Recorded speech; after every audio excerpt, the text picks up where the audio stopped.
squad has blessedly disappeared. I've promised my mom I'd go to the Gucci store on Via Condotti to buy a ridiculously overpriced necklace the ambassador wants to give to a visiting dignitary. I don't understand why people flock to designer stores to buy ugly things for thousands of dollars when they could find vintage treasures on the Via del Governo Vecchio for a few euros. But I don't get most things about people.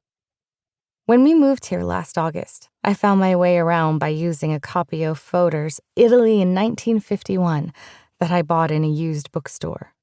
Never out of date, it says on the cover, which makes me laugh, but the Eternal City is pretty eternal. There's something obscenely unromantic about a smartphone map. As I reach the edge of the piazza, I spot Patrick's blonde buzz cut leading the dips back in my direction. I duck into a gelateria. "Buonasera," says the middle-aged man behind the counter. "Buonasera." He looks at me expectantly because most people come into an ice cream shop to actually get ice cream. My mom will have takeout waiting at home, but I might as well have dessert now since I need to give the dips time to go past. I look over my choices. "Un gelato alla stracciatella vegana, per favore."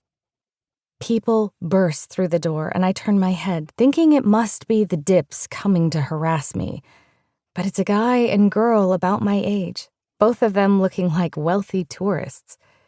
The girl looks a lot like the American singer Jasmine, but celebrities and celebrity lookalikes are as common as good pizza in this part of Rome.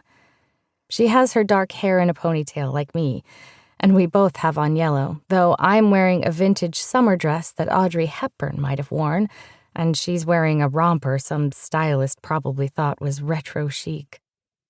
The man behind the counter asks me in Italian what size gelato and whether I want a cone or cup, but he's watching her. "Una piccola cappetta, por favore." "Sì, signorina." The girl's voice is almost hysterical. "Do you think they saw us?" Maybe they're hiding out from the dip squad, too. The bad part about being a loner is there's no one to share your jokes with. "I'm sure they didn't." The boy has a Scottish accent. He cranes his neck to look over her head without getting too close to the window. "They can't see me with you." "They won't. Keep the heat," he replies, but then he changes course. No, I think they're coming." I'm paying the man while they make this exchange, and he's listening intently. "You are a Jasmine, no?" he asks her in heavily accented English. "Yes. Is there a back way I could go out?" The man nods, and Jasmine slips behind the counter. He ushers her to the back as if he suddenly thinks he's working for the CIA. "I'll meet you back at the hotel," she calls to the boy, while she slips the gelateria guy a fistful of euros. I walk past the Scot and step outside. A quick scan for the dips only shows me a group of people with cameras rushing toward the shop, ready to run me over.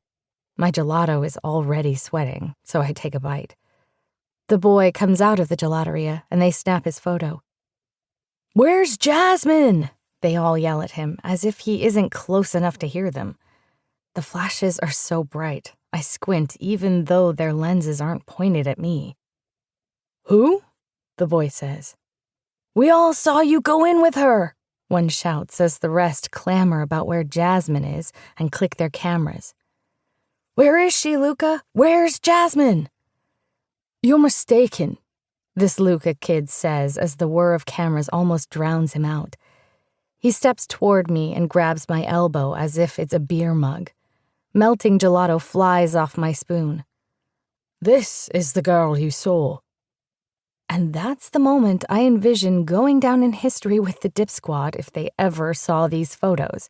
My mouth open, filled with stracciatella, surrounded by paparazzi blinding me with flashes as I'm held up like a prize marlin by some guy named Luca while he covers for the reigning queen of pop, whose music I don't even like. The paparazzi seem to be thrown. Several of them lower their cameras to examine me. I could have sworn it was Jasmine. She has a ponytail and she's wearing...